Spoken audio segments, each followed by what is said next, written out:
Chapter 9. Catherine disliked telling her mother about Cyril's misbehavior quite as much as her father did, and for much the same reasons. They both shrank, nervously, as people fear the report of a gun on the stage, from all that would have to be said on this occasion. Catherine, moreover, was unable to decide what she thought of Cyril's misbehavior. As usual, she saw something which her father and mother did not see, and the effect of that something was to suspend Cyril's behavior in her mind without any qualification at all. When Catherine reached the study, Mrs. Hilbery had already dipped her pen in the ink. "Catherine," she said, lifting it in the air, "I've just made out such a queer, strange thing about your grandfather. I'm 3 years and 6 months older than he was when he de-edition. I couldn't very well have been his mother, but I might have been his elder sister, and that seems to me such a pleasant fancy. I'm going to start quite fresh this morning, and get a lot done." She began her sentence, at any rate, and Catherine sat down at her own table, untied the bundle of old letters upon which she was working, smoothed them out absent-mindedly, and began to decipher the faded script. In a minute she looked across at her mother, to judge her mood. Peace and happiness had relaxed every muscle in her face, her lips were parted very slightly, and her breath came in smooth. Controlled inspirations like those of a child who is surrounding itself with a building of bricks, and increasing in ecstasy as each brick is placed in position. So Mrs. Hilbery was raising round her the skies and trees of the past with every stroke of her pen, and recalling the voices of the dead. Quiet as the room was, and undisturbed by the sounds of the present moment, Catherine could fancy that here was a deep pool of past time, and that she and her mother were bathed in the light of 60 years ago. What could the present give, she wondered, to compare with the rich crowd of gifts bestowed by the past?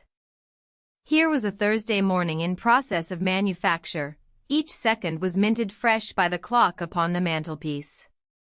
She strained her ears and could just hear, far off, the hoot of a motor car and the rush of wheels coming nearer and dying away again, and the voices of men crying old iron and vegetables in one of the poorer streets at the back of the house.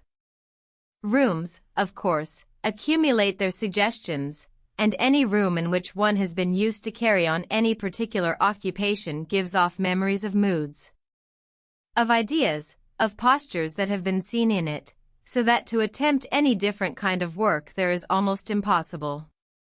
Catherine was unconsciously affected, each time she entered her mother's room, by all these influences, which had their birth years ago, when she was a child, and had something sweet and solemn about them, and connected themselves with early memories of the cavernous glooms and sonorous echoes of the abbey where her grandfather lay buried all the books and pictures.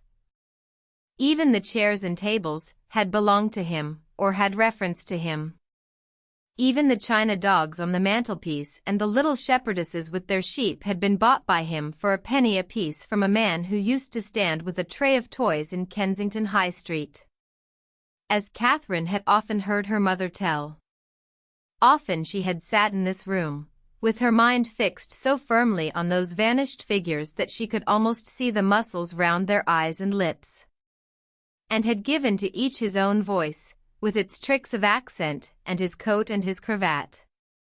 Often she had seemed to herself to be moving among them, an invisible ghost among the living, better acquainted with them than with her own friends, because she knew their secrets and possessed a divine foreknowledge of their destiny.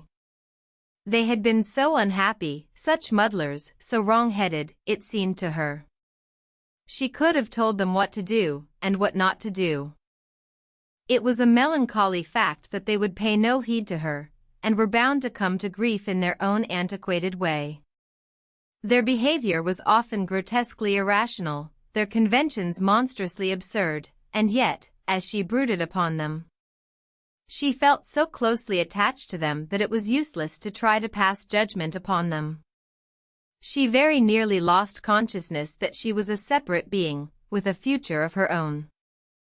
Mrs. Hilbery had risen from her table, and was standing looking out of the window at a string of barges swimming up the river. Catherine watched her.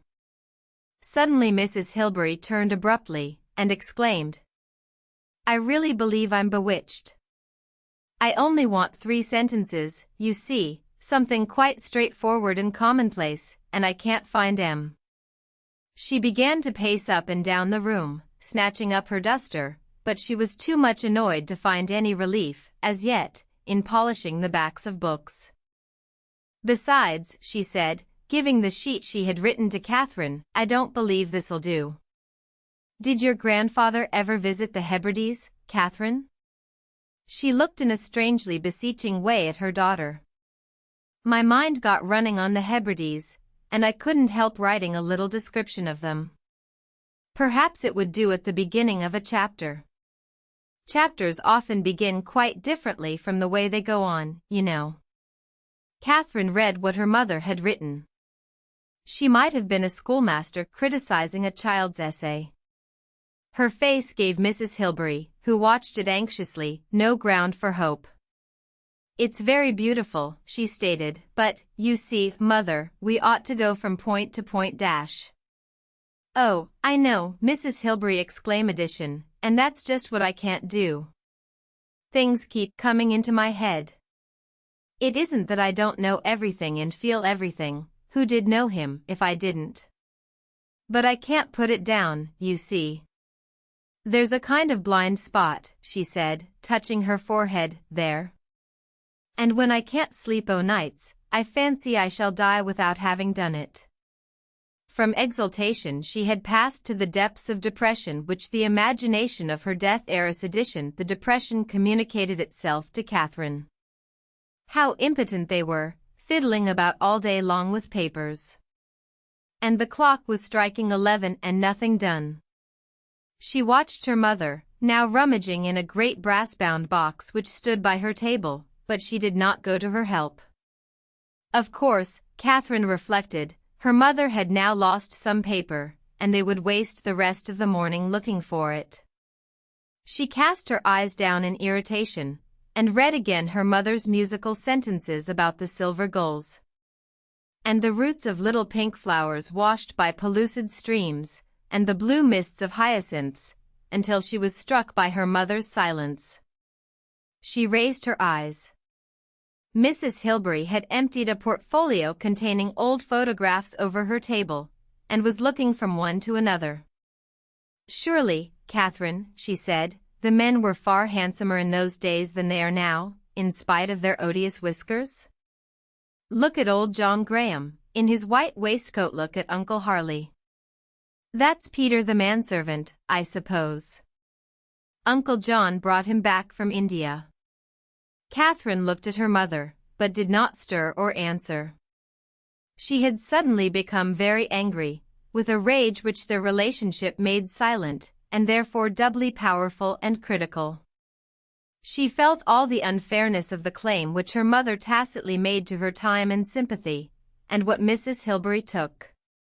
Catherine thought bitterly. She washed a dish and then, in a flash, she remembered that she had still to tell her about Cyril's misbehavior. Her anger immediately dissipated itself. It broke like some wave that has gathered itself high above the rest. The waters were resumed into the sea again, and Catherine felt once more full of peace and solicitude, and anxious only that her mother should be protected from pain. She crossed the room instinctively, and sat on the arm of her mother's chair. Mrs. Hilbery leant her head against her daughter's body. "What is nobler," she mused, turning over the photographs, "than to be a woman to whom everyone turns, in sorrow or difficulty? How have the young women of your generation improved upon that, Catherine? I can see them now, sweeping over the lawns at Melbury House, in their flounces and furbelows, so calm and stately and imperial, and the monkey and the little black dwarf following behind. As if nothing mattered in the world but to be beautiful and kind.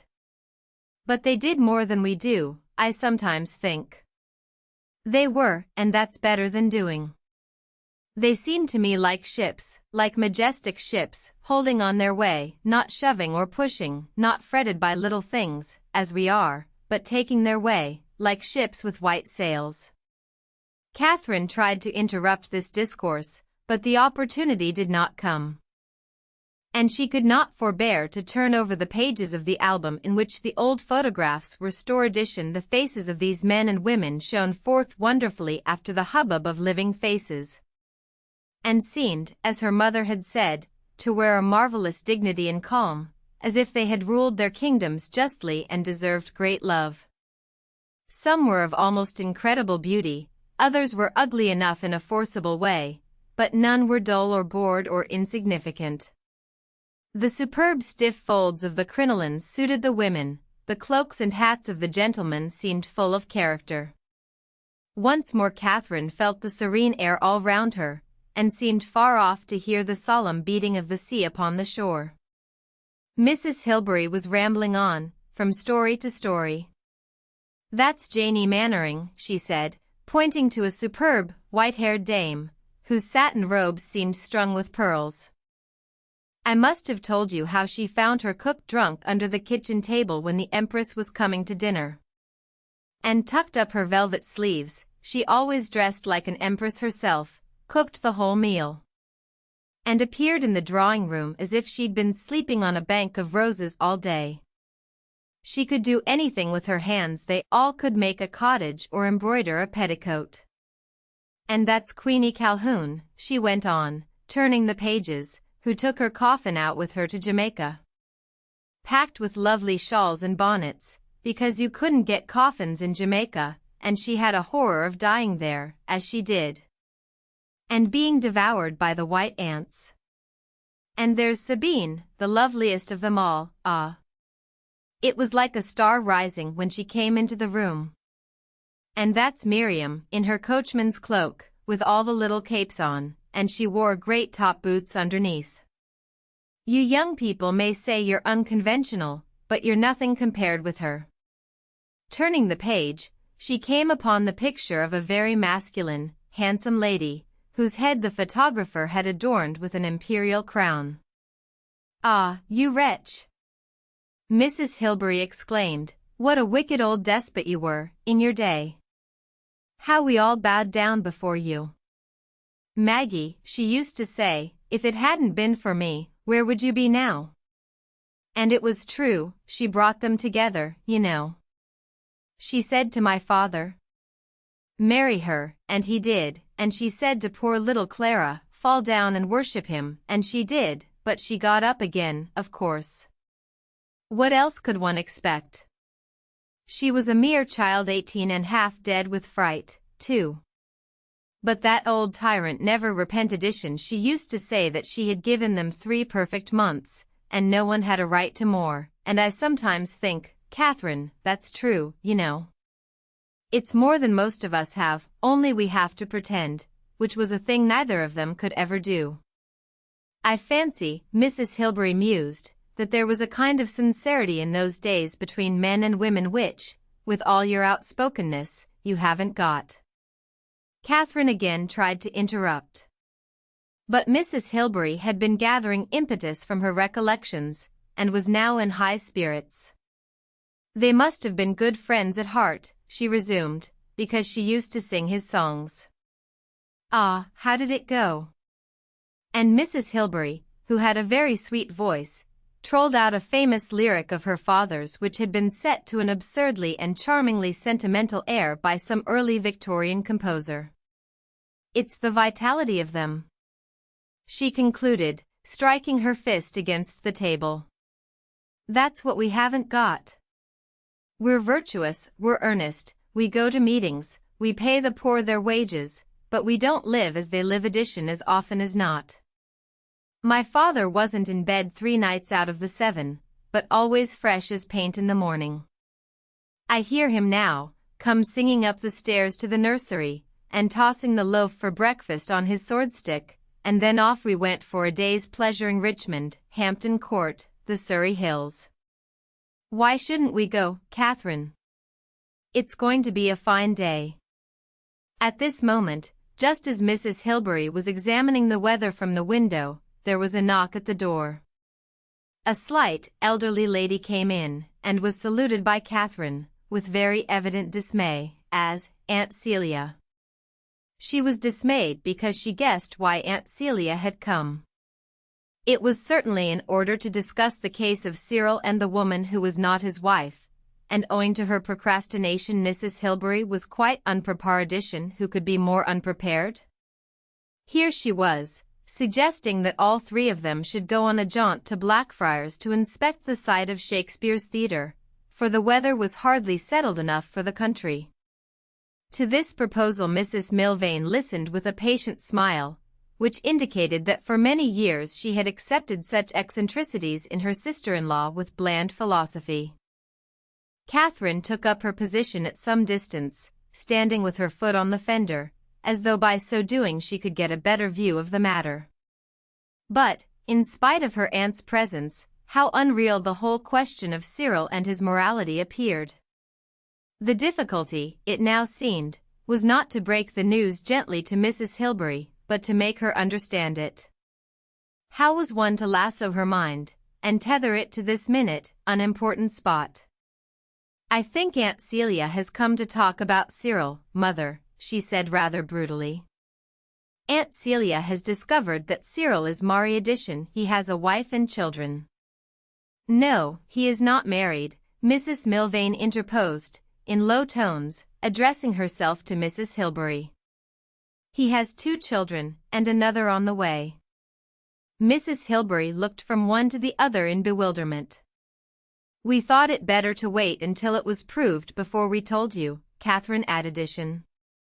"But I met Cyril only a fortnight ago at the National Gallery." Mrs. Hilbery exclaimed, "I don't believe a word of it," and she tossed her head with a smile on her lips at Mrs. Milvain. As though she could quite understand her mistake, which was a very natural mistake, in the case of a childless woman, whose husband was something very dull in the Board of Trade. "I didn't wish to believe it, Maggie," said Mrs. Milvain.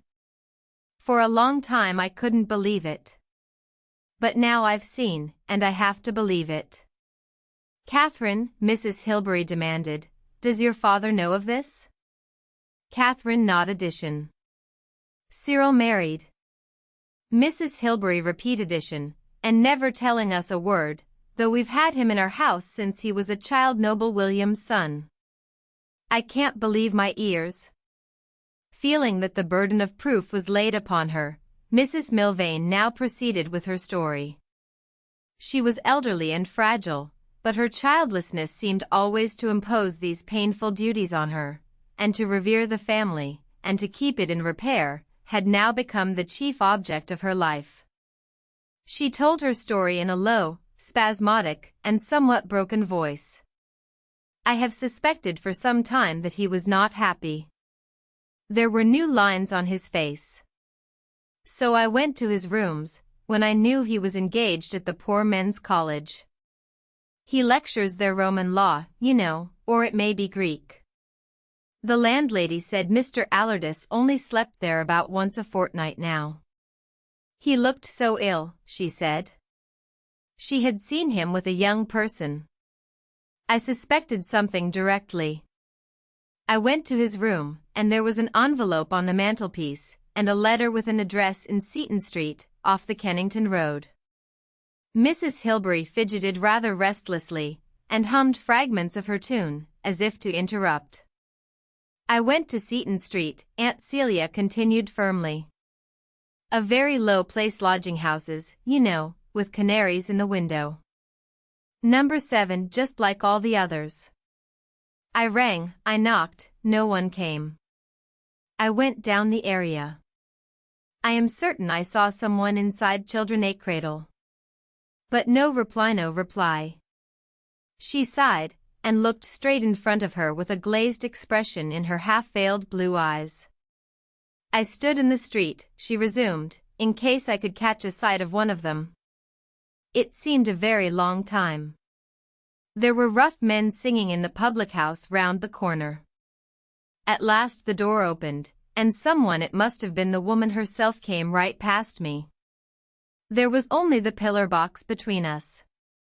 And what did she look like? Mrs. Hilbery demanded addition. One could see how the poor boy had been deluded, was all that Mrs. Milvain vouchsafed by way of description. Poor thing! Mrs. Hilbery exclaimed addition, poor Cyril. Mrs. Milvain said, laying a slight emphasis upon Cyril. But they've got nothing to live upon, Mrs. Hilbery continued addition, if he'd come to us like a man.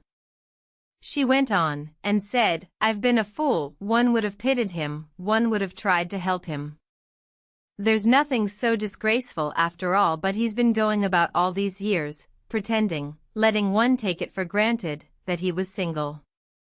She is not his wife, Aunt Celia interrupted addition, I've never heard anything so detestable. Mrs. Hilbery wound up, striking her fist on the arm of her chair. As she realized the facts, she became thoroughly disgusted, although, perhaps, she was more hurt by the concealment of the sin than by the sin itself. She looked splendidly roused and indignant, and Catherine felt an immense relief and pride in her mother. It was plain that her indignation was very genuine, and that her mind was as perfectly focused upon the facts as anyone could wish more so. By a long way than Aunt Celia's mind, which seemed to be timidly circling, with a morbid pleasure, in these unpleasant shades. She and her mother together would take the situation in hand, visit Cyril, and see the whole thing through. We must realize Cyril's point of view first, she said, speaking directly to her mother, as if to a contemporary. But before the words were out of her mouth, there was more confusion outside, and Cousin Caroline, Mrs. Hilbery's maiden cousin, entered the room. Although she was by birth an Allardyce, and Aunt Celia Hilbery, the complexities of the family relationship were such that each was at once first and second cousin to the other, and thus aunt and cousin to the culprit Cyril, so that his misbehavior was almost as much Cousin Caroline's affair as Aunt Celia's. Cousin Caroline was a lady of very imposing height and circumference, but in spite of her size and her handsome trappings, there was something exposed and unsheltered in her expression, as if for many summers her thin red skin and hooked nose and reduplication of chins, so much resembling the profile of a cockatoo, had been bared to the weather. She was, indeed, a single lady. But she had, it was the habit to say, made a life for herself, and was thus entitled to be heard with respect. This unhappy business, she began, out of breath as she was. If the train had not gone out of the station just as I arrived, I should have been with you before. Celia has doubtless told you. You will agree with me, Maggie. But does he refuse to marry her? Mrs. Hilbery inquired, with a return of her bewilderment. He has written an absurd perverted letter, all quotations, Cousin Caroline puff addition, he thinks he's doing a very fine thing, where we only see the folly of it. The girl's every bit as infatuated as he is, for which I blame him. She entangled him, Aunt Celia intervened, with a very curious smoothness of intonation, which seemed to convey a vision of threads weaving and interweaving a close, white mesh round their victim. It's no use going into the rights and wrongs of the affair now, Celia, said Cousin Caroline with some acerbity. For she believed herself the only practical one of the family, and regretted that, owing to the slowness of the kitchen clock, Mrs. Milvain had already confused poor dear Maggie with her own incomplete version of the facts. The mischief's done, and very ugly mischief too. Are we to allow the third child to be born out of wedlock? I am sorry to have to say these things before you, Catherine. He will bear your name, Maggie, your father's name, remember. But let us hope it will be a girl, said Mrs. Hilbery. Catherine, who had been looking at her mother constantly, while the chatter of tongues held sway, perceived that the look of straightforward indignation had already vanished.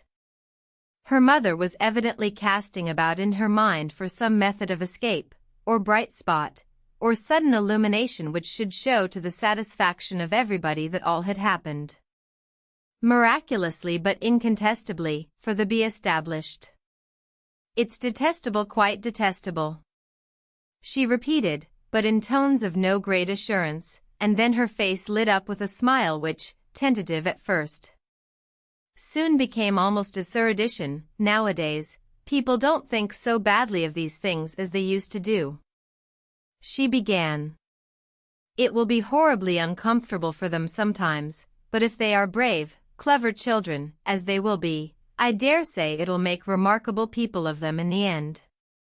Robert Browning used to say that every great man has Jewish blood in him, and we must try to look at it in that light. And, after all, Cyril has acted on principle. One may disagree with his principle, but, at least, one can respect it, like the French Revolution, or Cromwell cutting the king's head off. Some of the most terrible things in history have been done on principle, she concluded. I'm afraid I take a very different view of principle, Cousin Caroline remarked tartly. Principle, Aunt Celia repeated, with an air of deprecating such a word in such a connection. But why should you take these disagreeable things upon yourself, Celia?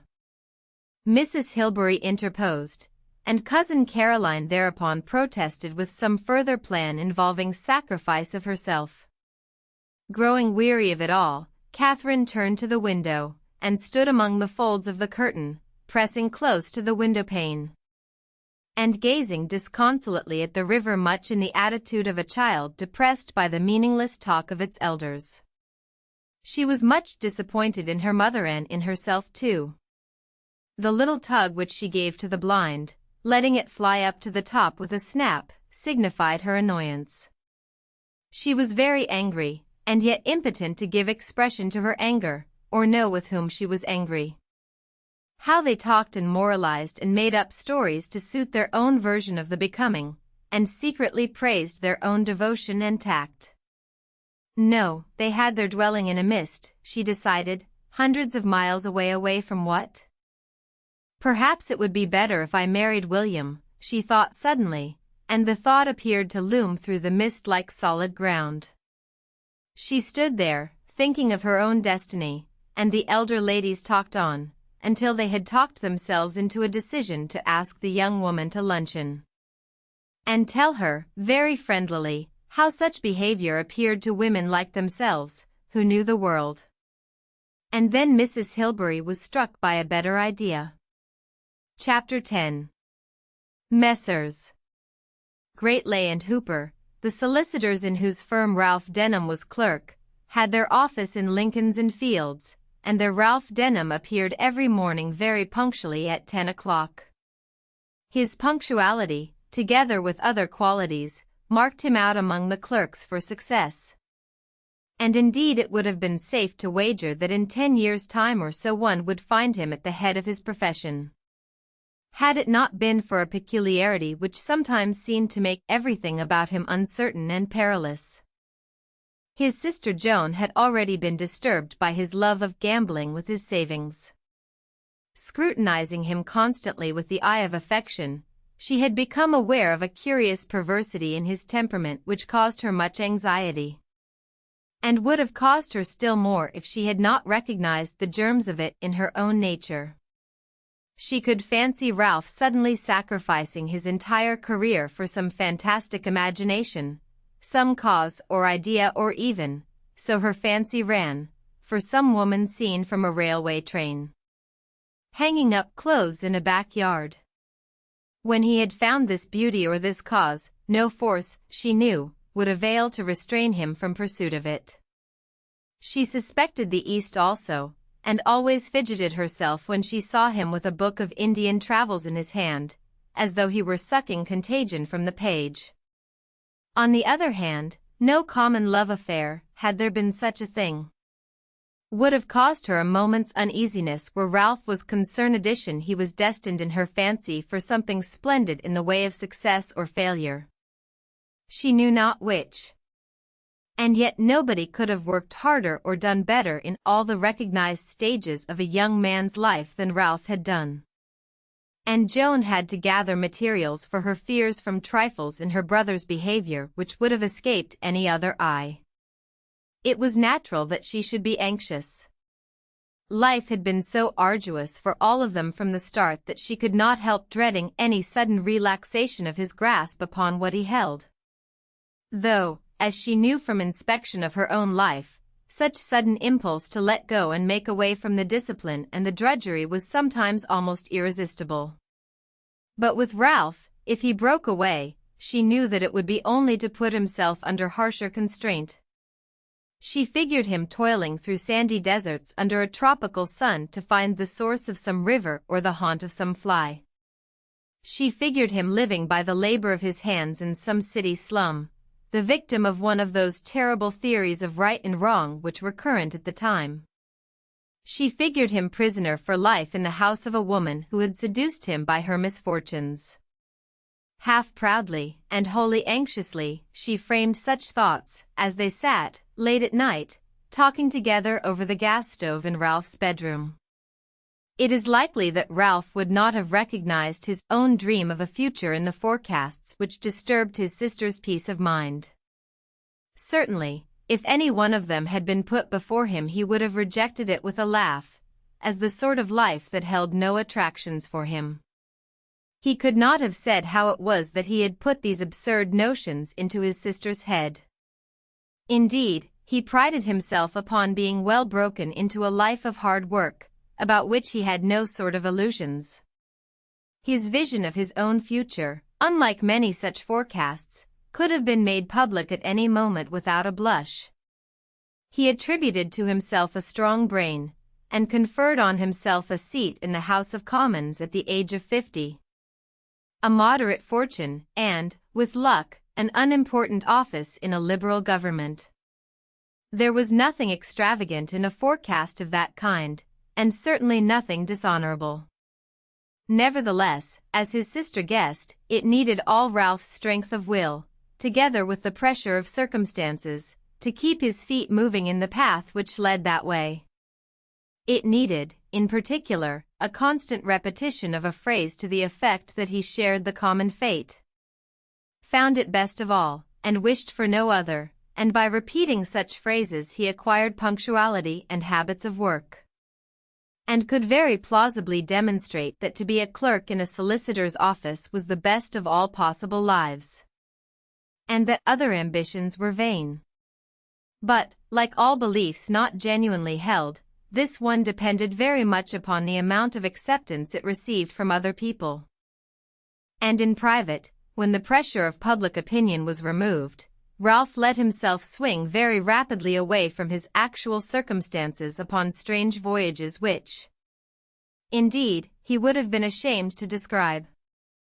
In these dreams, of course, he figured in noble and romantic parts, but self-glorification was not the only motive of them. They gave outlet to some spirit which found no work to do in real life, for, with the pessimism which his lot forced upon him, Ralph had made up his mind that there was no use for what, contemptuously enough, he called dreams, in the world which we inhabit. It sometimes seemed to him that this spirit was the most valuable possession he had. He thought that by means of it he could set flowering waste tracts of the earth, cure many ills, or raise up beauty where none now existed. It was, too, a fierce and potent spirit which would devour the dusty books and parchments on the office wall with one lick of its tongue, and leave him in a minute standing in nakedness, if he gave way to it. His endeavor, for many years, had been to control the spirit, and at the age of 29 he thought he could pride himself upon a life rigidly divided into the hours of work and those of dreams. The two lived side by side without harming each other. As a matter of fact, this effort at discipline had been helped by the interests of a difficult profession. But the old conclusion to which Ralph had come when he left college still held sway in his mind, and tinged his views with the melancholy belief that life for most people compels the exercise of the lower gifts and wastes the precious ones. until it forces us to agree that there is little virtue, as well as little profit, in what once seemed to us the noblest part of our inheritance. Denham was not altogether popular either in his office or among his family. He was too positive, at this stage of his career, as to what was right and what wrong, too proud of his self-control. And, as is natural in the case of persons not altogether happy or well suited in their conditions, too apt to prove the folly of contentment. If he found anyone who confessed to that weakness. In the office his rather ostentatious efficiency annoyed those who took their own work more lightly, and, if they foretold his advancement, it was not altogether sympathetically. Indeed, he appeared to be rather a hard and self-sufficient young man, with a queer temper, and manners that were uncompromisingly abrupt, who was consumed with a desire to get on in the world, which was natural, these critics thought, in a man of no means, but not engaging. The young men in the office had a perfect right to these opinions, because Denham showed no particular desire for their friendship. He liked them well enough, but shut them up in that compartment of life which was devoted to work. Hitherto, indeed, he had found little difficulty in arranging his life as methodically as he arranged his expenditure. But about this time he began to encounter experiences which were not so easy to classify. Mary Datchet had begun this confusion 2 years ago by bursting into laughter at some remark of his, almost the first time they met. She could not explain why it was. She thought him quite astonishingly odd. When he knew her well enough to tell her how he spent Monday and Wednesday and Saturday, she was still more amused. She laughed till he laughed, too, without knowing why. It seemed to her very odd that he should know as much about breeding bulldogs as any man in England, that he had a collection of wildflowers found near London, and his weekly visit to old Miss Trotter at Ealing, who was an authority upon the science of heraldry, never failed to excite her laughter. She wanted to know everything, even the kind of cake which the old lady supplied on these occasions. And their summer excursions to churches in the neighborhood of London for the purpose of taking rubbings of the brasses became most important festivals, from the interest she took in them. In 6 months she knew more about his odd friends and hobbies than his own brothers and sisters knew. After living with him all his life, and Ralph found this very pleasant, though disordering, for his own view of himself had always been profoundly serious. Certainly it was very pleasant to be with Mary Datchet and to become, directly the door was shut, quite a different sort of person. Eccentric and lovable, with scarcely any likeness to the self most people knew. He became less serious, and rather less dictatorial at home, for he was apt to hear Mary laughing at him, and telling him, as she was fond of doing, that he knew nothing at all about anything. She made him, also, take an interest in public questions, for which she had a natural liking, and was in process of turning him from Tory to Radical. After a course of public meetings, which began by boring him acutely, and ended by exciting him even more than they excited her. But he was reserved. When ideas started up in his mind, he divided them automatically into those he could discuss with Mary, and those he must keep for himself. She knew this and it interested her, for she was accustomed to find young men very ready to talk about themselves, and had come to listen to them as one listens to children, without any thought of herself. But with Ralph, she had very little of this maternal feeling, and, in consequence, a much keener sense of her own individuality. Late one afternoon Ralph stepped along the Strand to an interview with a lawyer upon business. The afternoon light was almost over, and already streams of greenish and yellowish artificial light were being poured into an atmosphere which, in country lanes, would now have been soft with the smoke of wood fires, and on both sides of the road the shop windows were full of sparkling chains and highly polished leather cases, which stood upon shelves made of thick plate glass. None of these different objects was seen separately by Denham, but from all of them he drew an impression of stir and cheerfulness. Thus it came about that he saw Catherine Hilbery coming towards him, and looked straight at her, as if she were only an illustration of the argument that was going forward in his mind. In this spirit he noticed the rather set expression in her eyes, and the slight, half-conscious movement of her lips, which, together with her height and the distinction of her dress, made her look as if the scurrying crowd impeded her, and her direction were different from theirs. He noticed this calmly, but suddenly, as he passed her, his hands and knees began to tremble, and his heart beat painfully. She did not see him, and went on repeating to herself some lines which had stuck to her memory. It's life that matters. Nothing but life, the process of discovering the everlasting and perpetual process, not the discovery itself at all. Thus occupied, she did not see Denham, and he had not the courage to stop her.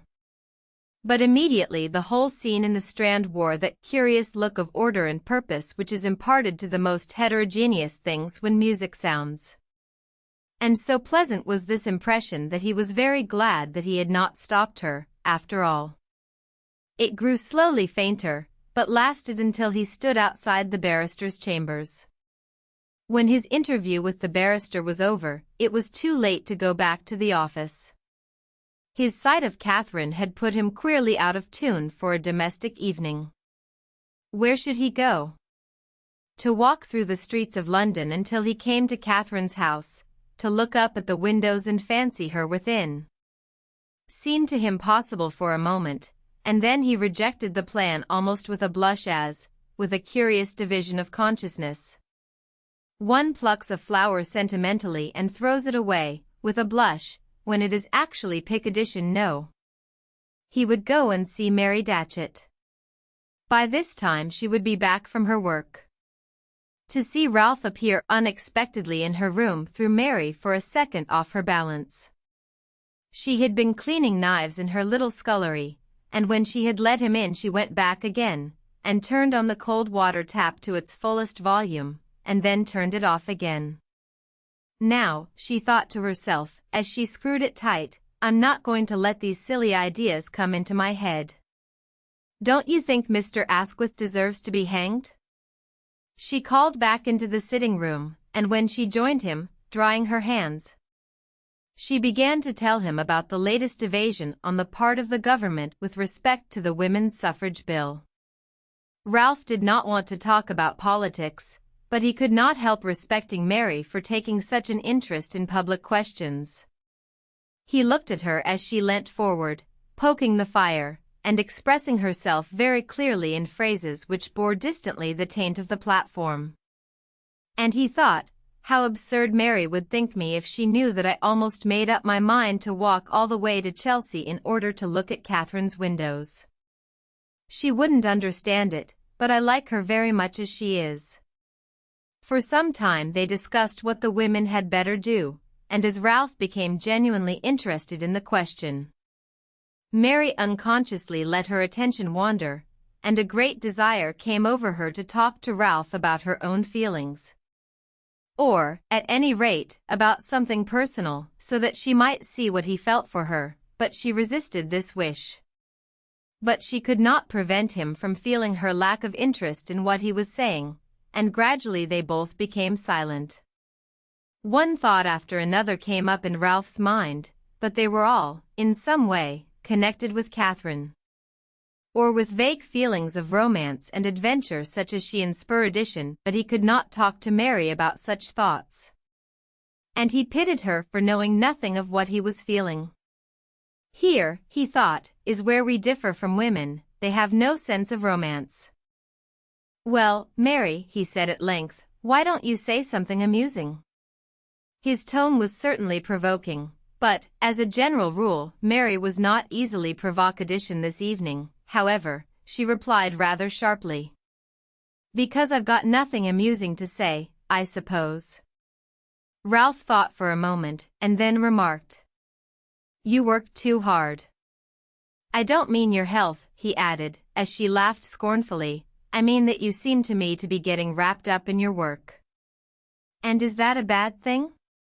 she asked, shading her eyes with her hand. I think it is, he returned abruptly. But only a week ago you were saying the opposite. Her tone was defiant, but she became curiously depressed. Ralph did not perceive it, and took this opportunity of lecturing her, and expressing his latest views upon the proper conduct of life. She listened, but her main impression was that he had been meeting someone who had influenced him. He was telling her that she ought to read more, and to see that there were other points of view as deserving of attention as her own. Naturally, having last seen him as he left the office in company with Catherine, she attributed the change to her. It was likely that Catherine, on leaving the scene which she had so clearly despised, had pronounced some such criticism, or suggested it by her own attitude. But she knew that Ralph would never admit that he had been influenced by anybody. You don't read enough, Mary, he was saying. You ought to read more poetry. It was true that Mary's reading had been rather limited to such works as she needed to know for the sake of examinations, and her time for reading in London was very little. For some reason, no one likes to be told that they do not read enough poetry, but her resentment was only visible in the way she changed the position of her hands, and in the fixed look in her eyes. And then she thought to herself, I'm behaving exactly as I said I wouldn't behave, whereupon she relaxed all her muscles and said, in her reasonable way, Tell me what I ought to read, then. Ralph had unconsciously been irritated by Mary, and he now delivered himself of a few names of great poets which were the text for a discourse upon the imperfection of Mary's character and way of life. You live with your inferiors, he said, warming unreasonably, as he knew, to his text. And you get into a groove because, on the whole, it's rather a pleasant groove. And you tend to forget what you're there for. You've the feminine habit of making much of details. You don't see when things matter and when they don't. And that's what's the ruin of all these organizations. That's why the suffragists have never done anything all these years. What's the point of drawing-room meetings and bazaars? You want to have ideas, Mary, get hold of something big, never mind making mistakes, but don't niggle. Why don't you throw it all up for a year, and travel? See something of the world. Don't be content to live with half a dozen people in a backwater all your life. But you won't, he concluded. I've rather come to that way of thinking myself about myself, I mean, said Mary, surprising him by her acquiescence. I should like to go somewhere far away. For a moment they were both silent. Ralph then said, But look here, Mary, you haven't been taking this seriously, have you? His irritation was spent, and the depression, which she could not keep out of her voice, made him feel suddenly with remorse that he had been hurting her. You won't go away, will you? He asked, and as she said nothing, he added, Oh no, don't go away. I don't know exactly what I mean to do, she replied. She hovered on the verge of some discussion of her plans, but she received no encouragement. He fell into one of his queer silences, which seemed to Mary, in spite of all her precautions, to have reference to what she also could not prevent herself from thinking about their feeling for each other and their relationship. She felt that the two lines of thought bored their way in long, parallel tunnels which came very close indeed, but never ran into each other. When he had gone, and he left her without breaking his silence more than was needed to wish her good night, she sat on for a time, reviewing what he had said. If love is a devastating fire which melts the whole being into one mountain torrent, Mary was no more in love with Denham than she was in love with her poker or her tongs. But probably these extreme passions are very rare, and the state of mind thus depicted belongs to the very last stages of love, when the power to resist has been eaten away, week by week or day by day. Like most intelligent people, Mary was something of an egoist, to the extent, that is, of attaching great importance to what she felt. And she was by nature enough of a moralist to like to make certain, from time to time, that her feelings were creditable to her. When Ralph left her, she thought over her state of mind, and came to the conclusion that it would be a good thing to learn a language, say Italian or German. She then went to a drawer, which she had to unlock, and took from it certain deeply scored manuscript pages. She read them through, looking up from her reading every now and then and thinking very intently for a few seconds about Ralph. She did her best to verify all the qualities in him which gave rise to emotions in her, and persuaded herself that she accounted reasonably for them all. Then she looked back again at her manuscript, and decided that to write grammatical English prose is the hardest thing in the world. Chapter 11. It's life that matters, nothing but life, the process of discovering, the everlasting and perpetual process, said Catherine, as she passed under the archway, and so into the wide space of King's Bench Walk. Not the discovery itself at all. She spoke the last words looking up at Rodney's windows, which were a semi-lucent red color, in her honor, as she knew. He had asked her to tea with him. But she was in a mood when it is almost physically disagreeable to interrupt the stride of one's thought.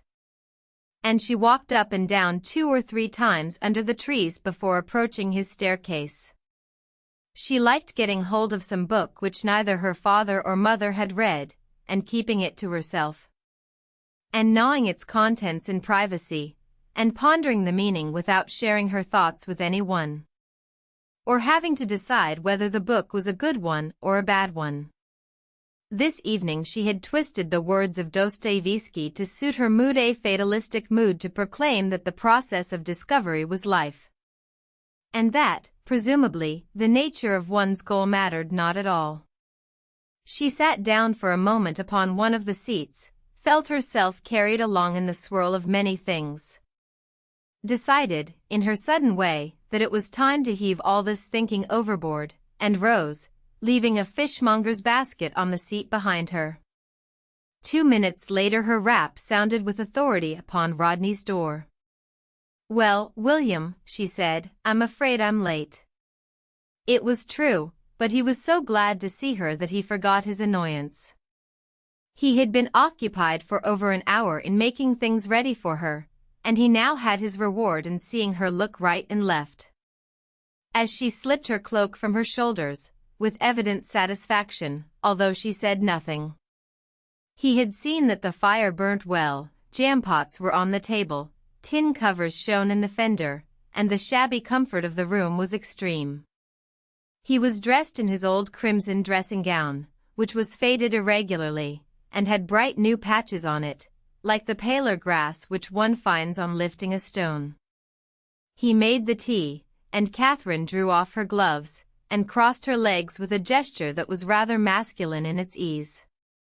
Nor did they talk much until they were smoking cigarettes over the fire, having placed their teacups upon the floor between them. They had not met since they had exchanged letters about their relationship.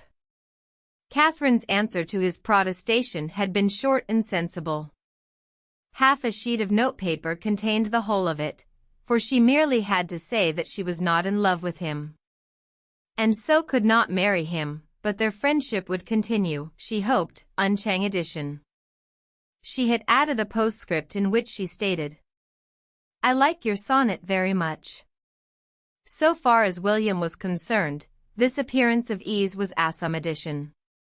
3 times that afternoon he had dressed himself in a tailcoat, and 3 times he had discarded it for an old dressing gown, 3 times he had placed his pearl tie pin in position, and 3 times he had removed it again, the little looking-glass in his room being the witness of these changes of mind.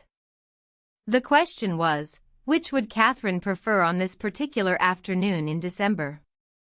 He read her note once more, and the postscript about the sonnet settled the matter. Evidently she admired most the poet in him, and as this, on the whole, agreed with his own opinion, he decided to err, if anything, on the side of shabbiness. His demeanor was also regulated with premeditation, he spoke little, and only on impersonal matters. He wished her to realize that in visiting him for the first time alone she was doing nothing remarkable. Although, in fact, that was a point about which he was not at all sure. Certainly Catherine seemed quite unmoved by any disturbing thoughts, and if he had been completely master of himself, he might, indeed, have complained that she was a trifle absent-minded. The ease, the familiarity of the situation alone with Rodney, among teacups and candles, had more effect upon her than was apparent. She asked to look at his books, and then at his pictures. It was while she held a photograph from the Greek in her hands that she exclaimed, impulsively, if incongruously, "My oysters." "I had a basket," she explained, "and I've left it somewhere. Uncle Dudley dines with us tonight. What in the world have I done with them?" She rose and began to wander about the room. William rose also, and stood in front of the fire, muttering, "Oysters, oysters, your basket of oysters." But though he looked vaguely here and there, as if the oysters might be on the top of the bookshelf, his eyes returned always to Catherine. She drew the curtain and looked out among the scanty leaves of the plane trees. "I had them," she calculated, "in the Strand. I sat on a seat. Well, never mind," she concluded, turning back into the room abruptly. "I dare say some old creature is enjoying them by this time." "I should have thought that you never forgot anything," William remarked, as they settled down again. "That's part of the myth about me, I know," Catherine replied, "and I wonder," William proceeded, with some caution, "what the truth about you is. But I know this sort of thing doesn't interest you," he added hastily, with a touch of peevishness. "No, it doesn't interest me very much," she replied candidly. "What shall we talk about then?" She looked rather whimsically round the walls of the room.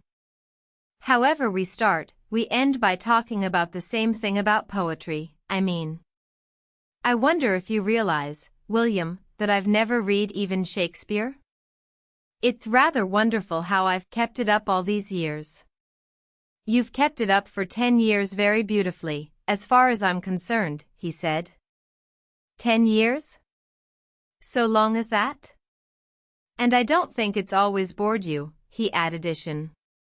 She looked into the fire silently. She could not deny that the surface of her feeling was absolutely unruffled by anything in William's character. On the contrary, she felt certain that she could deal with whatever turned up. He gave her peace, in which she could think of things that were far removed from what they talked about. Even now, when he sat within a yard of her, how easily her mind ranged hither and thither. Suddenly a picture presented itself before her, without any effort on her part, as pictures will, of herself in these very rooms. She had come in from a lecture, and she held a pile of books in her hand, scientific books, and books about mathematics and astronomy which she had master edition. She put them down on the table over there.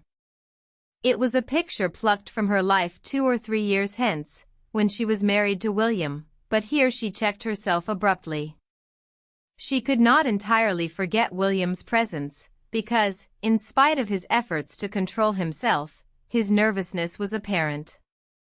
On such occasions his eyes protruded more than ever, and his face had more than ever the appearance of being covered with a thin crackling skin, through which every flush of his volatile blood showed itself instantly.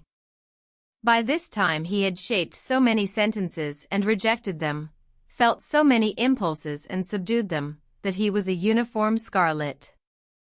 "You may say you don't read books," he remarked, "but, all the same, you know about them. Besides, who wants you to be learned? Leave that to the poor devils who've got nothing better to do. You ahem. Well, then, why don't you read me something before I go?" said Catherine, looking at her watch. "Catherine, you've only just come. Let me see now, what have I got to show you?"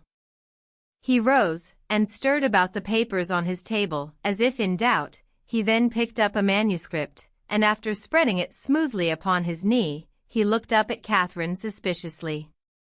He caught her smiling. I believe you only ask me to read out of kindness, he burst out. Let's find something else to talk about. Who have you been seeing? I don't generally ask things out of kindness, Catherine observed. However, if you don't want to read, you needn't. William gave a queer snort of exasperation, and opened his manuscript once more, though he kept his eyes upon her face as he did so. No face could have been graver or more judicial. One can trust you, certainly, to say unpleasant things, he said, smoothing out the page, clearing his throat, and reading half a stanza to himself. Ahem. The princess is lost in the wood, and she hears the sound of a horn. This would all be very pretty on the stage, but I can't get the effect here. Anyhow, Silvano enters, accompanied by the rest of the gentlemen of Gratian's court. I begin where he soliloquizes. He jerked his head and began to read. Although Catherine had just disclaimed any knowledge of literature, she listened attentively. At least, she listened to the first 25 lines attentively, and then she frowned. Her attention was only aroused again when Rodney raised his finger a sign. She knew that the meter was about to change. His theory was that every mood has its meter. His mastery of meters was very great, and, if the beauty of a drama depended upon the variety of measures in which the personages speak, Rodney's plays must have challenged the works of Shakespeare. Catherine's ignorance of Shakespeare did not prevent her from feeling fairly certain that plays should not produce a sense of chill stupor in the audience, such as overcame her as the lines flowed on, sometimes long and sometimes short, but always delivered with the same lilt of voice, which seemed to nail each line firmly on to the same spot in the hearer's brain. Still, she reflected, these sorts of skill are almost exclusively masculine. Women neither practice them nor know how to value them. And one's husband's proficiency in this direction might legitimately increase one's respect for him, since mystification is no bad basis for respect. No one could doubt that William was a scholar. The reading ended with the finish of the act. Catherine had prepared a little speech. That seems to me extremely well written, William, although, of course, I don't know enough to criticize in detail. But it's the skill that strikes you, not the emotion? In a fragment like that, of course, the skill strikes one innocent. But perhaps have you time to listen to one more short piece? The scene between the lovers? There's some real feeling in that, I think. Denham agrees that it's the best thing I've done. You've read it to Ralph Denham? Catherine inquired, with surprise. He's a better judge than I am. What did he say? My dear Catherine, Rodney exclaimed, I don't ask you for criticism, as I should ask a scholar. I dare say there are only 5 men in England whose opinion of my work matters a straw to me. But I trust you where feeling is concerned. I had you in my mind often when I was writing those scenes. I kept asking myself, now is this the sort of thing Catherine would like? I always think of you when I'm writing, Catherine, even when it's the sort of thing you wouldn't know about. And I really believe I'd rather you thought well of my writing than anyone in the world. This was so genuine a tribute to his trust in her that Catherine was touched. You think too much of me altogether, William, she said, forgetting that she had not meant to speak in this way. No, Catherine, I don't, he replied, replacing his manuscript in the drawer. It does me good to think of you. So quiet an answer followed, as it was by no expression of love, but merely by the statement that if she must go he would take her to the Strand, and would, if she could wait a moment, change his dressing gown for a coat, moved her to the warmest feeling of affection for him that she had yet experienced while he changed in the next room. She stood by the bookcase, taking down books and opening them, but reading nothing on their pages. She felt certain that she would marry Rodney. How could one avoid it? How could one find fault with it? Here she sighed, and, putting the thought of marriage away, fell into a dream state, in which she became another person. And the whole world seemed Chang'edition. Being a frequent visitor to that world, she could find her way there unhesitatingly. If she had tried to analyze her impressions, she would have said that there dwelt the realities of the appearances which figure in our world. So direct, powerful, and unimpeded were her sensations there, compared with those called forth in actual life. There dwelt the things one might have felt, had there been cause, the perfect happiness of which here we taste the fragment, the beauty seen here in flying glimpses only. No doubt much of the furniture of this world was drawn directly from the past, and even from the England of the Elizabethan age. However the embellishment of this imaginary world might change, two qualities were constant in it. It was a place where feelings were liberated from the constraint which the real world puts upon them. And the process of awakenment was always marked by resignation and a kind of stoical acceptance of facts. She met no acquaintance there, as Denham did, miraculously transfigured. She played no heroic part. But there certainly she loved some magnanimous hero, and as they swept together among the leaf-hung trees of an unknown world, they shared the feelings which came fresh and fast as the waves on the shore. But the sands of her liberation were running fast. Even through the forest branches came sounds of Rodney moving things on his dressing table. And Catherine woke herself from this excursion by shutting the cover of the book she was holding, and replacing it in the bookshelf. "William," she said, speaking rather faintly at first, like one sending a voice from sleep to reach the living. "William," she repeated firmly, "if you still want me to marry you, I will." Perhaps it was that no man could expect to have the most momentous question of his life settled in a voice so level, so toneless, so devoid of joy or energy. At any rate William made no answer. She waited stoically. A moment later he stepped briskly from his dressing-room, and observed that if she wanted to buy more oysters he thought he knew where they could find a fishmonger's shop still open. She breathed deeply a sigh of relief. Extract from a letter sent a few days later by Mrs. Hilbery to her sister-in-law, Mrs. Milvain. "How stupid of me to forget the name in my telegram. Such a nice, rich, English name, too, and, in addition, he has all the graces of intellect. He has read literally everything. I tell Catherine, I shall always put him on my right side at dinner, so as to have him by me when people begin talking about characters in Shakespeare. They won't be rich, but they'll be very, very happy." I was sitting in my room late one night, feeling that nothing nice would ever happen to me again, when I heard Catherine outside in the passage, and I thought to myself, shall I call her in? And then I thought, in that hopeless, dreary way one does think, with the fire going out and one's birthday just over, why should I lay my troubles on her? But my little self-control had its reward, for next moment she tapped at the door and came in, and sat on the rug. And though we neither of us said anything, I felt so happy all of a second that I couldn't help crying. "Oh, Catherine, when you come to my age, how I hope you'll have a daughter, too." You know how silent Catherine is. She was so silent, for such a long time, that in my foolish, nervous state I dreaded something, I don't quite know what. And then she told me how, after all, she had made up her mind. She had written. She expected him tomorrow. At first I wasn't glad at all. I didn't want her to marry anyone, but when she said, "It will make no difference. I shall always care for you and father most," then I saw how selfish I was, and I told her she must give him everything, everything, everything. I told her I should be thankful to come second. But why, when everything's turned out just as one always hoped it would turn out, why then can one do nothing but cry? Nothing but feel a desolate old woman whose life's been a failure, and now is nearly over, and age is so cruel?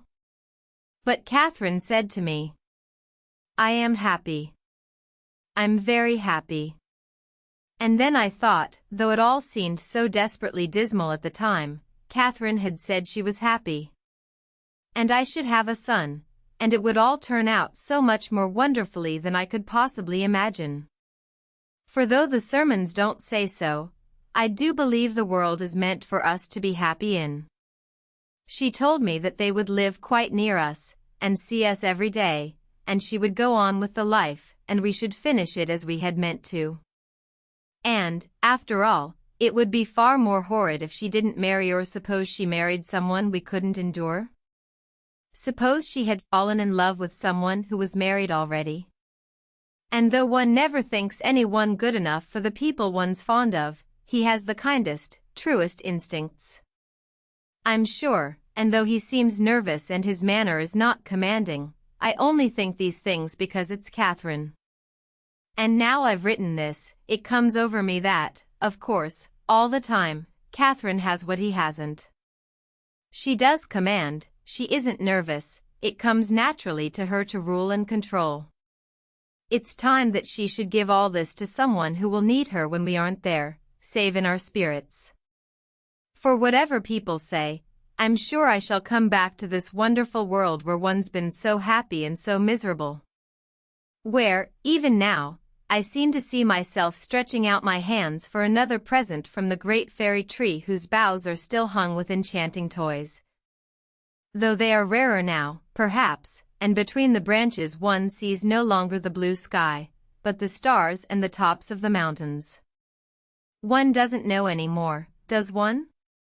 One hasn't any advice to give one's children.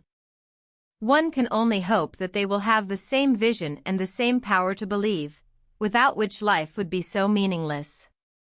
That is what I ask for Catherine and her husband. Chapter 12. Is Mr. Hilbery at home, or Mrs. Hilbery? Denham asked, of the parlour-maid in Chelsea, a week later. No, sir. Ralph had anticipated many answers, but not this one. And now it was unexpectedly made plain to him that it was the chance of seeing Catherine that had brought him all the way to Chelsea on pretence of seeing her father. He made some show of considering the matter, and was taken upstairs to the drawing-room. As upon that first occasion, some weeks ago, the door closed as if it were 1,000 doors softly excluding the world. And once more Ralph received an impression of a room full of deep shadows, firelight, unwavering silver candle flames, and empty spaces to be crossed before reaching the round table in the middle of the room, with its frail burden of silver trays and china teacups. But this time Catherine was there by herself. The volume in her hand showed that she expected no visitors. Ralph said something about hoping to find her father. My father is out, she replied, but if you can wait, I expect him soon. It might have been due merely to politeness, but Ralph felt that she received him almost with cordiality. Perhaps she was bored by drinking tea and reading a book all alone. At any rate, she tossed the book onto a sofa with a gesture of relief. Is that one of the moderns whom you despise? He asked, smiling at the carelessness of her gesture. Yes, she replied, I think even you would despise him. Even I? He repeated, why even I? You said you liked modern things, I said I hated them. This was not a very accurate report of their conversation among the relics, perhaps, but Ralph was flattered to think that she remembered anything about it. Or did I confess that I hated all books? She went on, seeing him look up with an air of inquiry. Do you hate all books? He asked, it would be absurd to say that I hate all books when I've only read 10, perhaps, but here she pulled herself up short. Well? Yes, I do hate books, she continued, why do you want to be forever talking about your feelings? That's what I can't make out. And poetry's all about feelings, novels are all about feelings. She cut a cake vigorously into slices, and providing a tray with bread and butter for Mrs. Hilbery, who was in her room with a cold, she rose to go upstairs. Ralph held the door open for her, and then stood with clasped hands in the middle of the room. His eyes were bright, and, indeed, he scarcely knew whether they beheld dreams or realities. All down the street and on the doorstep, and while he mounted the stairs, his dream of Catherine possessed him. On the threshold of the room he had dismissed it, in order to prevent too painful a collision between what he dreamt of her and what she was. And in 5 minutes she had filled the shell of the old dream with the flesh of life, looked with fire out of phantom eyes. He glanced about him with bewilderment at finding himself among her chairs and tables. They were solid. For he grasped the back of the chair in which Catherine had sat, and yet they were unreal. The atmosphere was that of a dream. He summoned all the faculties of his spirit to seize what the minutes had to give him. And from the depths of his mind there rose unchecked a joyful recognition of the truth that human nature surpasses, in its beauty, all that our wildest dreams bring us hints of. Catherine came into the room a moment later. He stood watching her come towards him, and thought her more beautiful and strange than his dream of her. For the real Catherine could speak the words which seemed to crowd behind the forehead and in the depths of the eyes. And the commonest sentence would be flashed on by this immortal light. And she overflowed the edges of the dream. He remarked that her softness was like that of some vast snowy owl. She wore a ruby on her finger. "My mother wants me to tell you," she said, "that she hopes you have begun your poem. She says everyone ought to write poetry. All my relations write poetry," she went on. "I can't bear to think of it sometimes because, of course, it's none of it any good." "You don't encourage me to write a poem," said Ralph. "But you're not a poet, too, are you?" she inquired, turning upon him with a laugh. "Should I tell you if I were?" "Yes." "Because I think you speak the truth," she said, searching him for proof of this apparently, with eyes now almost impersonally direct. It would be easy, Ralph thought, to worship one so far removed, and yet of so straight a nature, easy to submit recklessly to her, without thought of future pain. "Are you a poet?" she demanded. He felt that her question had an unexplained weight of meaning behind it, as if she sought an answer to a question that she did not ask. "I haven't written any poetry for years," he replied, "but all the same, I don't agree with you. I think it's the only thing worth doing." "Why do you say that?" she asked, almost with impatience, tapping her spoon 2 or 3 times against the side of her cup. "Why?" Ralph laid hands on the first words that came to mind. "Because, I suppose, it keeps an ideal alive which might die otherwise." A curious change came over her face, as if the flame of her mind were subdued, and she looked at him ironically and with the expression which he had called sad before. "For want of a better name for it. I don't know that there's much sense in having ideals," she said. "But you have them," he replied energetically. "Why do we call them ideals?" "It's a stupid word."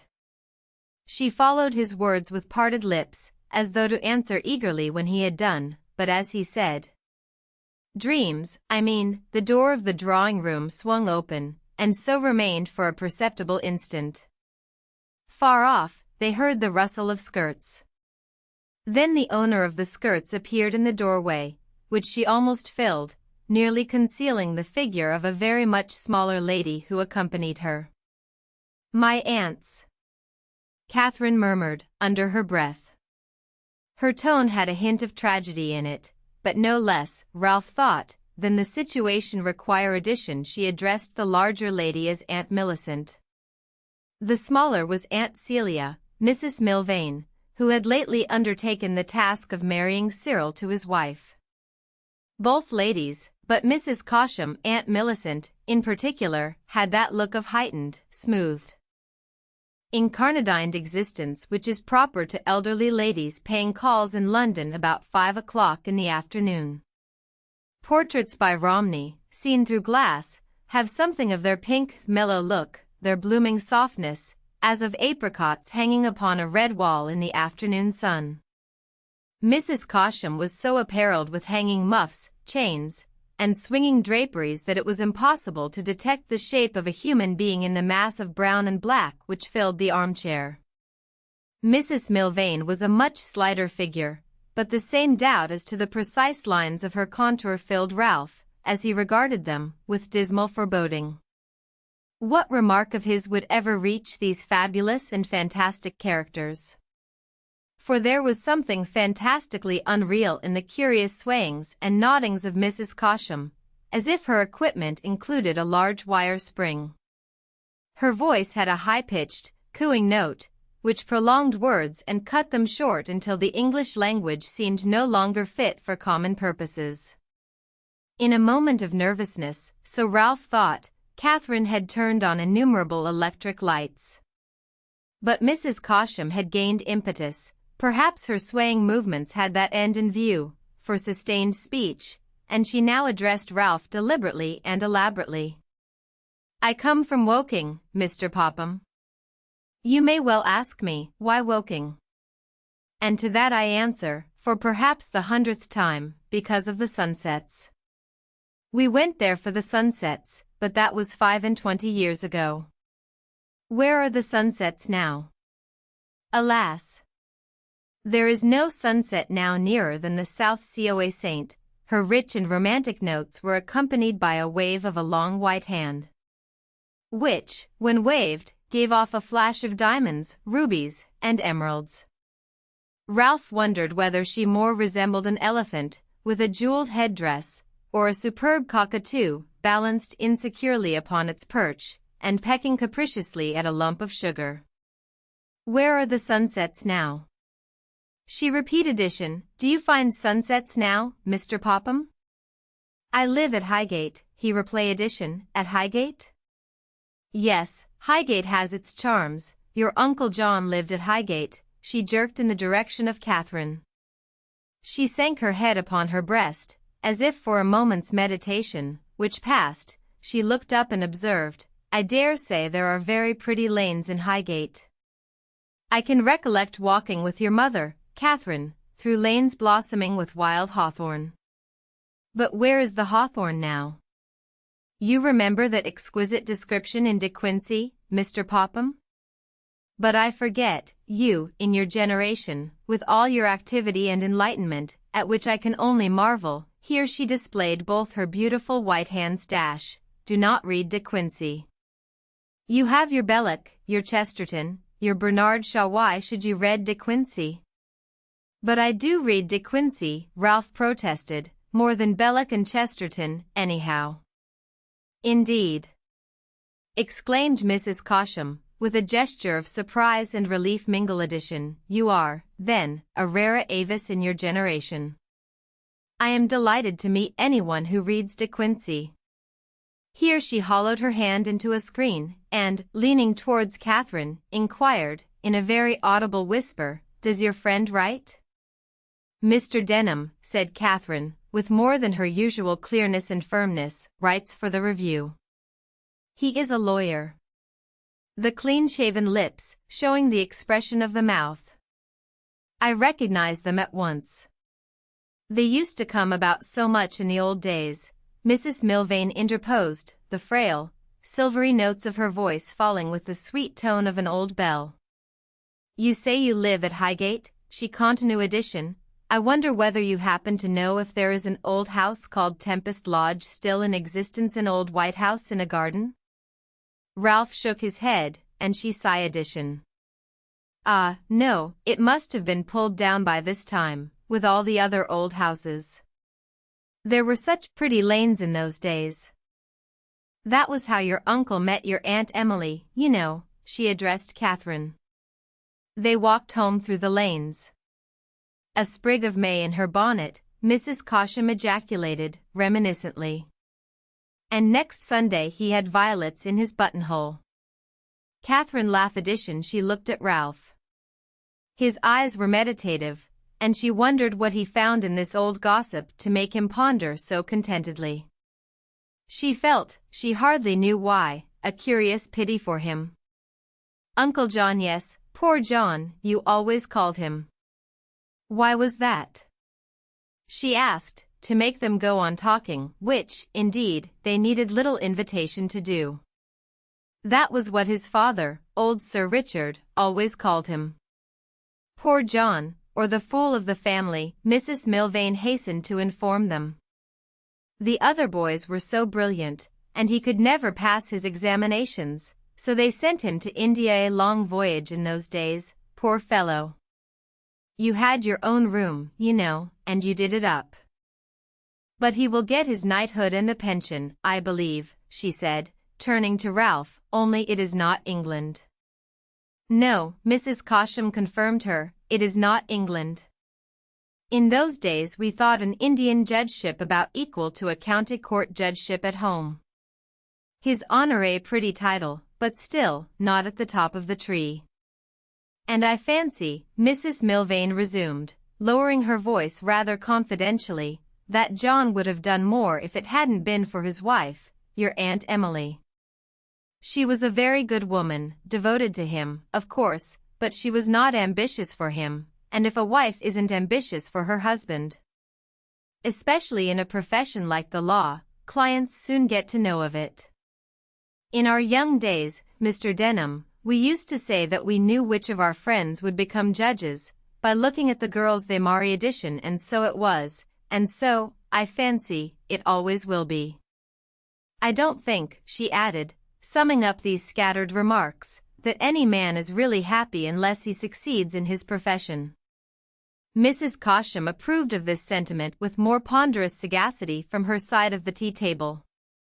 In the first place by swaying her head, and in the second by remarking, "No, men are not the same as women." I fancy Alfred Tennyson spoke the truth about that as about many other things. How I wish he'd lived to write The Prince, a sequel to The Princess.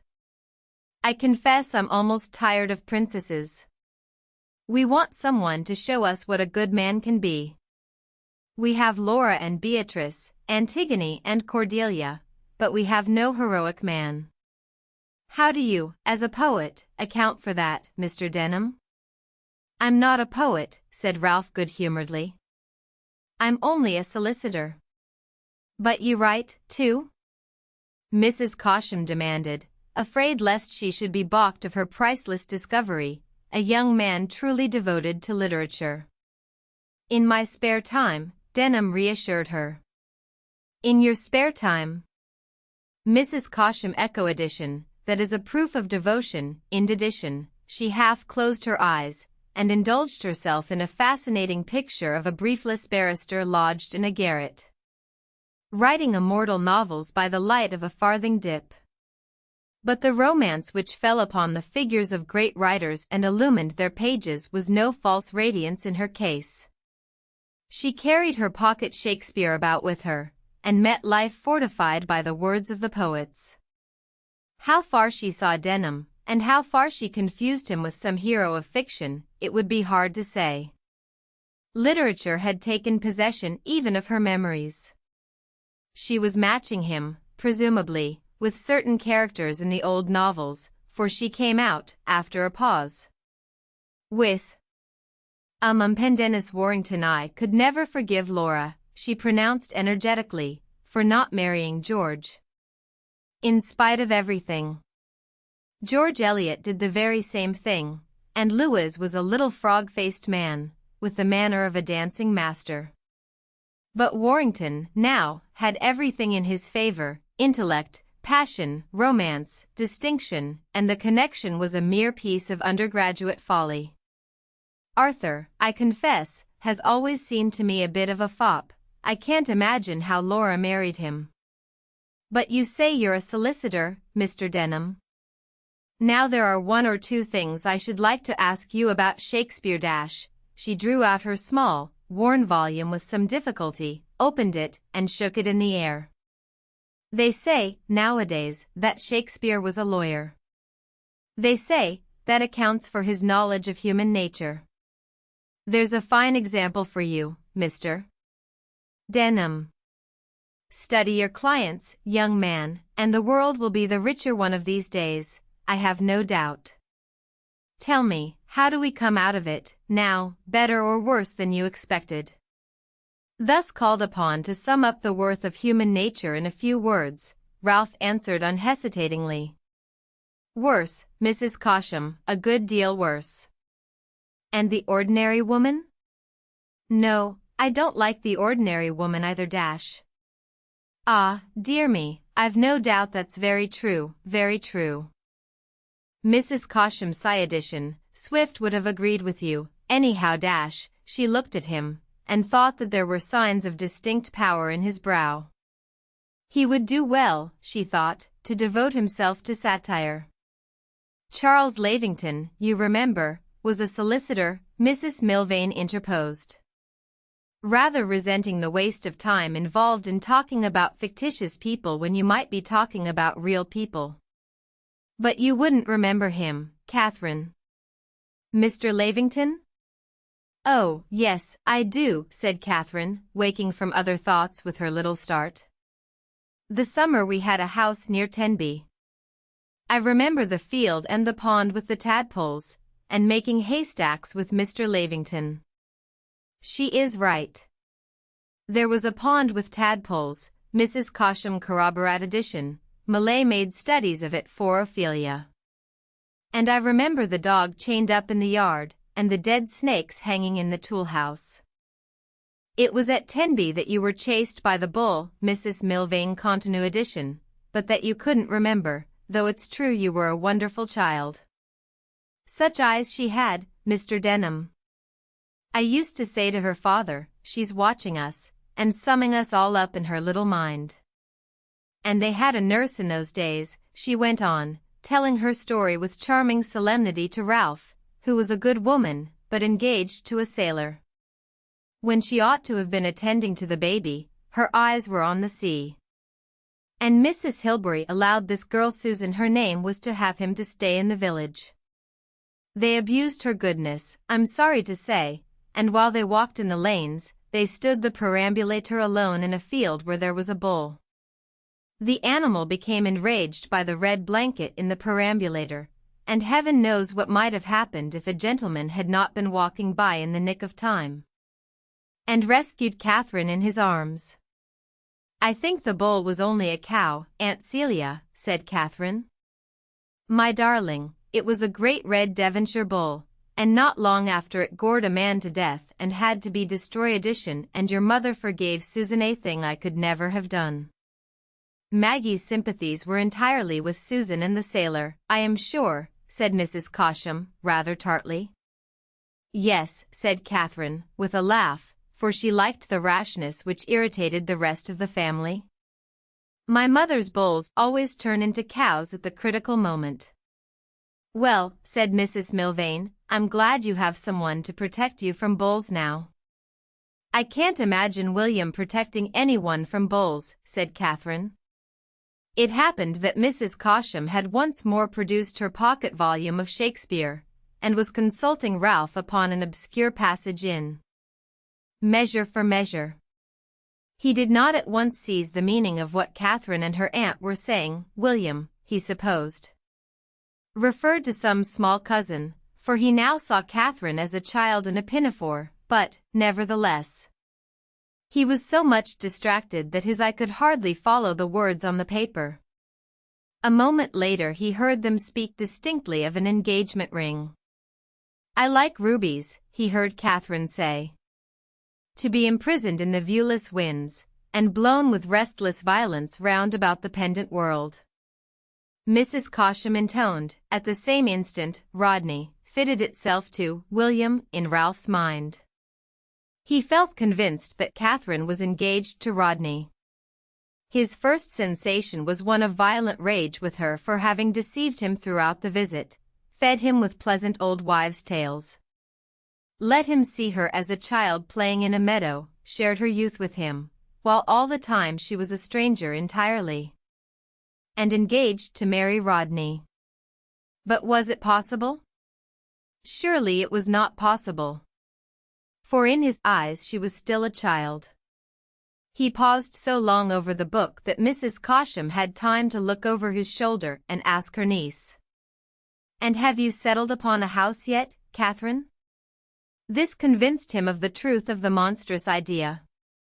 He looked up at once and said, "Yes, it's a difficult passage." His voice had changed so much, he spoke with such curtness and even with such contempt, that Mrs. Cosham looked at him fairly puzzled. Happily she belonged to a generation which expected uncouthness in its men. And she merely felt convinced that this Mr. Denham was very, very clever. She took back her Shakespeare, as Denham seemed to have no more to say, and secreted it once more about her person with the infinitely pathetic resignation of the old. "Catherine's engaged to William Rodney," she said, by way of filling in the pause, "a very old friend of ours. He has a wonderful knowledge of literature, too wonderful." She nodded her head rather vaguely. "You should meet each other." Denham's one wish was to leave the house as soon as he could, but the elderly ladies had risen, and were proposing to visit Mrs. Hilbery in her bedroom, so that any move on his part was impossible. At the same time, he wished to say something, but he knew not what, to Catherine alone. She took her aunts upstairs, and returned, coming towards him once more with an air of innocence and friendliness that amazed him. "My father will be back," she said. "Won't you sit down?" And she laughed, as if now they might share a perfectly friendly laugh at the tea party. But Ralph made no attempt to seat himself. "I must congratulate you," he said. "It was news to me." He saw her face change, but only to become graver than before. "My engagement?" she asked. "Yes, I am going to marry William Rodney." Ralph remained standing with his hand on the back of a chair in absolute silence. Abysses seemed to plunge into darkness between them. He looked at her, but her face showed that she was not thinking of him. No regret or consciousness of wrong disturbed her. "Well, I must go," he said at length. She seemed about to say something, then changed her mind and said merely, "You will come again, I hope." He bowed and left the room. Ralph strode with extreme swiftness along the embankment. Every muscle was taut and braced as if to resist some sudden attack from outside. For the moment it seemed as if the attack were about to be directed against his body, and his brain thus was on the alert, but without understanding. Finding himself, after a few minutes, no longer under observation, and no attack delivered, he slackened his pace. The pain spread all through him, took possession of every governing seat, and met with scarcely any resistance from powers exhausted by their first effort at defense. He took his way languidly along the river embankment, away from home rather than towards it. The world had him at its mercy. He made no pattern out of the sights he saw. He felt himself now, as he had often fancied other people, adrift on the stream, and far removed from control of it, a man with no grasp upon circumstances any longer. Old battered men loafing at the doors of public houses now seemed to be his fellows, and he felt, as he supposed them to feel, a mingling of envy and hatred towards those who passed quickly and certainly to a goal of their own. They, too, saw things very thin and shadowy, and were wafted about by the lightest breath of wind. For the substantial world, with its prospect of avenues leading on and on to the invisible distance, had slipped from him. Since Catherine was in Gagadishan now all his life was visible, and the straight, meager path had its ending soon enough. Catherine was engaged, and she had deceived him, too. He felt for corners of his being untouched by his disaster, but there was no limit to the flood of damage, not one of his possessions was safe now. Catherine had deceived him, she had mixed herself with every thought of his, and reft of her they seemed false thoughts which he would blush to think again. He sat himself down, in spite of the chilly fog which obscured the farther bank and left its lights suspended upon a blank surface, upon one of the riverside seats, and let the tide of disillusionment sweep through him. For the time being all bright points in his life were blotted out, all prominence's level addition. At first he made himself believe that Catherine had treated him badly, and drew comfort from the thought that, left alone, she would recollect this and think of him and tender him, in silence, at any rate, an apology. But this grain of comfort failed him after a second or two, for, upon reflection, he had to admit that Catherine owed him nothing. Catherine had promised nothing, taken nothing, to her his dreams had meant nothing. This, indeed, was the lowest pitch of his despair. If the best of one's feelings means nothing to the person most concerned in those feelings, what reality is left us? The old romance which had warmed his days for him, the thoughts of Catherine which had painted every hour, were now made to appear foolish, and in feeble addition he rose, and looked into the river, whose swift race of dun-colored waters seemed the very spirit of futility and oblivion. In what can one trust, then? He thought, as he leant there. So feeble and insubstantial did he feel himself that he repeated the word aloud. In what can one trust? Not in men and women. Not in one's dreams about them. There's nothing left at all. Now Denham had reason to know that he could bring to birth and keep alive a fine anger when he chose. Rodney provided a good target for that emotion. And yet at the moment, Rodney and Catherine herself seemed disembodied ghost saints. He could scarcely remember the look of them. His mind plunged lower and lower. Their marriage seemed of no importance to him. All things had turned to ghosts, the whole mass of the world was insubstantial vapor, surrounding the solitary spark in his mind, whose burning point he could remember, for it burnt no more. He had once cherished a belief, and Catherine had embodied this belief, and she did so no longer. He did not blame her, he blamed nothing, nobody. He saw the truth. He saw the dun-colored race of waters and the blank shore. But life is vigorous, the body lives, and the body, no doubt, dictated the reflection, which now urged him to movement. That one may cast away the forms of human beings, and yet retain the passion which seemed inseparable from their existence in the flesh. Now this passion burnt on his horizon, as the winter sun makes a greenish pane in the west through thinning clouds. His eyes were set on something infinitely far and remote. By that light he felt he could walk, and would, in future, have to find his way. But that was all there was left to him of a populous and teeming world. Chapter 13. The lunch hour in the office was only partly spent by Denham in the consumption of food. Whether fine or wet, he passed most of it pacing the gravel paths in Lincoln's Inn Fields. The children got to know his figure, and the sparrows expected their daily scattering of breadcrumbs. No doubt, since he often gave a copper and almost always a handful of bread, he was not as blind to his surroundings as he thought himself. He thought that these winter days were spent in long hours before white papers radiant in electric light, and in short passages through fog-dimmed streets. When he came back to his work after lunch he carried in his head a picture of the Strand, scattered with omnibuses, and of the purple shapes of leaves pressed flat upon the gravel, as if his eyes had always been bent upon the ground. His brain worked incessantly, but his thought was attended with so little joy that he did not willingly recall it, but drove ahead, now in this direction, now in that, and came home laden with dark books borrowed from a library.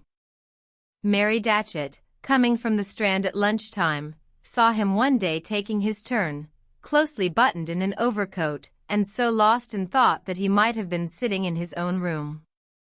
She was overcome by something very like awe by the sight of him, then she felt much inclined to laugh, although her pulse beat faster. She passed him, and he never saw her. She came back and touched him on the shoulder. "Gracious, Mary!" he exclaimed. "Addition, how you startled me!" "Yes. You looked as if you were walking in your sleep," she said. "Are you arranging some terrible love affair?" Have you got to reconcile a desperate couple? I wasn't thinking about my work, Ralph replied, rather hastily. And, besides, that sort of thing's not in my line, he added, rather grimly. The morning was fine, and they had still some minutes of leisure to spend. They had not met for 2 or 3 weeks, and Mary had much to say to Ralph, but she was not certain how far he wished for her company. However, after a turn or two in which a few facts were communicated, he suggested sitting down, and she took the seat beside him. The sparrows came fluttering about them, and Ralph produced from his pocket the half of a roll saved from his luncheon. He threw a few crumbs among them. I've never seen sparrows so tame, Mary observed, by way of saying something. No, said Ralph. The sparrows in Hyde Park aren't as tame as this. Mary felt that she could have foregone this display of animal good temper, but seeing that Ralph, for some curious reason, took a pride in the sparrows, she bet him 6pence that he would not suck the addition. Done, he said, and his eye, which had been gloomy, showed a spark of light. His conversation was now addressed entirely to a bald cock sparrow, who seemed bolder than the rest, and Mary took the opportunity of looking at him. She was not satisfied, his face was worn, and his expression stern. A child came bowling its hoop through the concourse of birds, and Ralph threw his last crumbs of bread into the bushes with a snort of impatience. That's what always happens just as I've almost got him, he said. Here's your 6pence, Mary. But you've only got it thanks to that brute of a boy. Oughtn't to be allowed to bowl hoops. My dear Ralph, what nonsense. You always say that, he complained, and it isn't nonsense. What's the point of having a garden if one can't watch birds in it? The street does all right for hoops. And if children can't be trusted in the streets, their mothers should keep them at home. Mary made no answer to this remark, but frowned addition. She leant back on the seat and looked about her at the great houses breaking the soft grey-blue sky with their chimneys. Ah, well, she said, London's a fine place to live in. I believe I could sit and watch people all day long. I like my fellow creatures. Ralph sighed impatiently. Yes, I think so, when you come to know them, she added, as if his disagreement had been spoken. That's just when I don't like them, he replied addition, still, I don't see why you shouldn't cherish that illusion, if it pleases you. He spoke without much vehemence of agreement or disagreement. Wake up, Ralph. You're half asleep, Mary cried, turning and pinching his sleeve. What have you been doing with yourself? Moping? Working? Despising the world, as usual? As he merely shook his head and filled his pipe, she went on. It's a bit of a pose, isn't it? Not more than most things, he said. Well, Mary remarked, I've a great deal to say to you, but I must go on. We have a committee.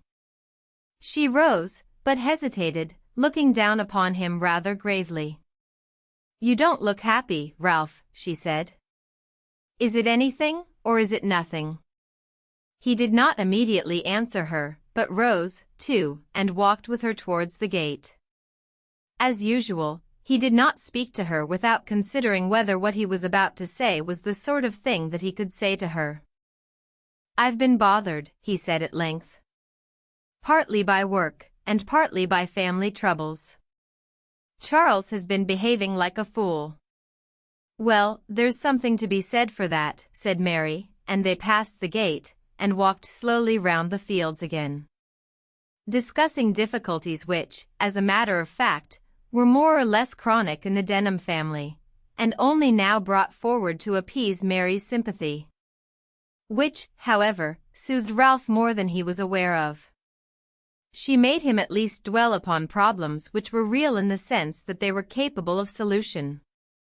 And the true cause of his melancholy, which was not susceptible to such treatment, sank rather more deeply into the shades of his mind. Mary was attentive, she was helpful. Ralph could not help feeling grateful to her, the more so, perhaps, because he had not told her the truth about his state.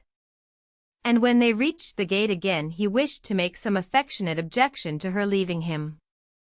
But his affection took the rather uncouth form of expostulating with her about her work.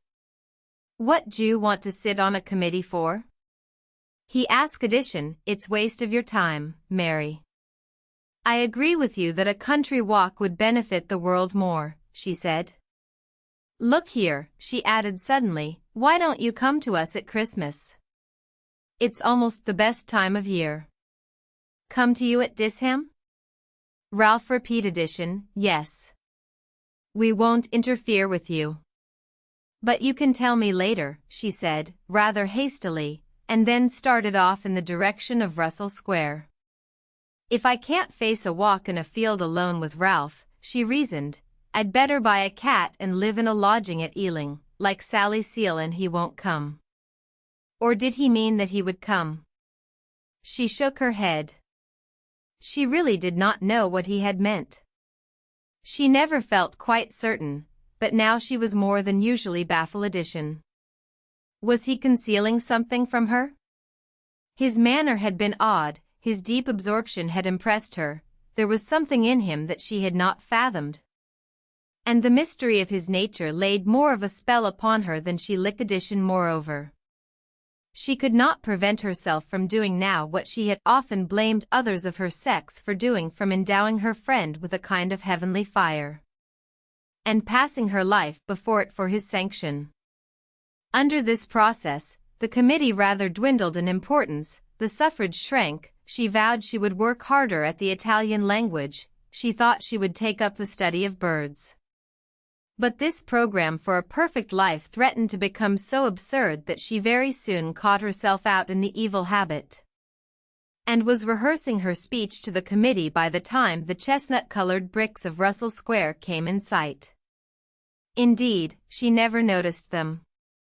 She ran upstairs as usual, and was completely awakened to reality by the sight of Mrs. Seal, on the landing outside the office, inducing a very large dog to drink water out of a tumbler.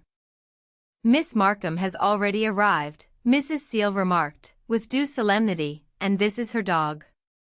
"A very fine dog, too," said Mary, patting him on the head. "Yes. A magnificent fellow," Mrs. Seal agreed. "Addition, a kind of Saint Bernard. She tells me so like Kit to have a Saint Bernard." "And you guard your mistress well, don't you, sailor? You see that wicked men don't break into her larder when she's out at her work helping poor souls who have lost their way. But we're late, we must begin."